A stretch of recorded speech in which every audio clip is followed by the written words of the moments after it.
Bonjour à tous, aujourd'hui on vous parle d'art chinois. Il y a quelques semaines, le musée Tchernouski nous a invités à leur nouvelle exposition qui s'appelle « Peindre hors du monde ».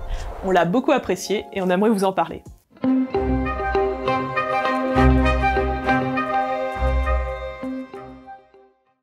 La plupart des peintures et calligraphies présentées dans l'exposition datent du milieu du XVe au début du XVIIIe et proviennent de la collection Chelelo du musée de Hong Kong. En chinois, Chelelo signifie « pavillon de la félicité parfaite », ce qui est à la fois intriguant et rend impatient de découvrir l'exposition. Ouais, sauf que moi, l'art chinois, j'y connais rien, donc je vais rien comprendre. On va essayer d'éclaircir en partie le brouillard. L'exposition présente des œuvres produites sous les dynasties Ming et Qing. Les Ming ont régné sur la Chine de 1368 à 1644, soit du règne du roi du Moyen-Âge Charles V, au tout début du règne de Louis XIV. À partir du début du XVIIe siècle, le territoire des Ming passe progressivement sous la domination des Mandchous, qui fonderont en 1644 la dynastie Qing. Contrairement aux Ming, qui étaient ethniquement chinois, les Qing sont donc d'origine mandchoue. La transition entre ces deux dynasties a pris une quarantaine d'années et s'est faite dans la douleur. La plupart des œuvres de l'exposition datent précisément de cette période de transition, de cette période de crise dynastique. Pour échapper à la violence et au hasard de la politique, beaucoup de sages décident donc de fuir la ville et de se retirer dans la nature. Là-bas, loin des fureurs du monde extérieur, ils s'emploient à méditer et à philosopher. Ce désir de s'extraire du vacarme du monde lors des crises, il se retrouve dans plusieurs civilisations et à plusieurs périodes. Si on veut tenter un parallèle un peu osé, on pourrait comparer ça avec les bobos qui se sortiraient dans leur maison de campagne lors de la crise du Covid par exemple. On se met au vert en attendant que ça se passe. Un autre exemple de ce type de comportement se retrouve dans Il Decamerone de Boccaccio. Dans cet ouvrage, un groupe de 10 nobles fuit la ville de Florence qui a été frappée par la peste noire en 1348 et va se réfugier à la campagne.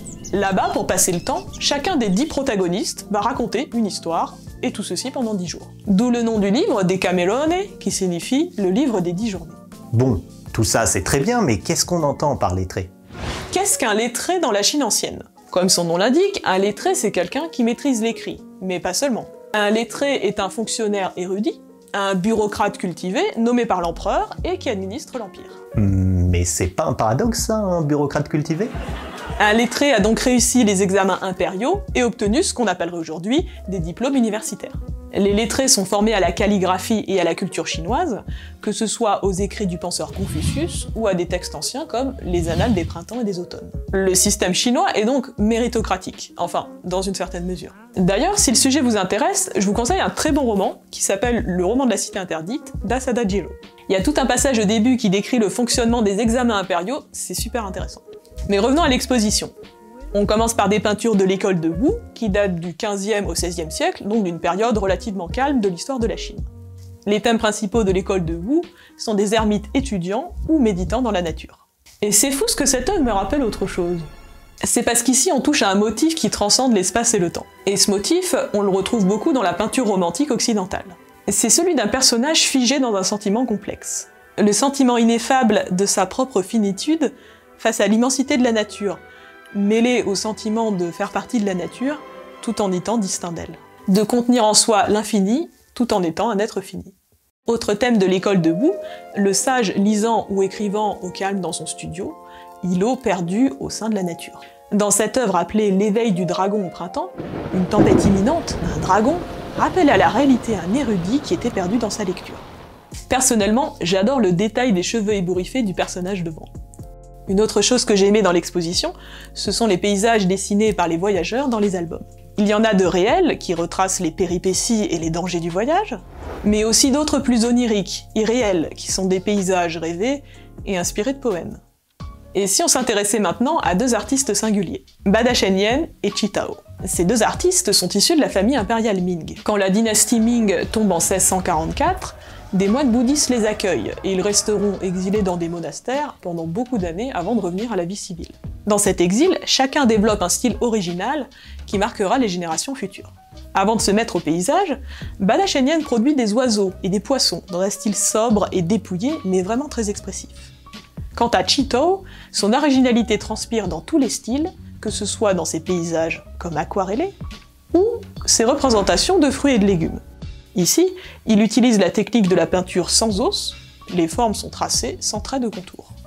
À la fin des Ming, un tourisme se développe dans un lieu particulier.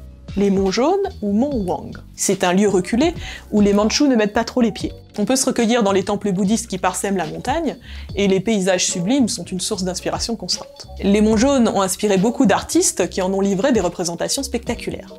Il resterait encore beaucoup de choses à dire, mais vous les découvrirez au musée Cernuschi.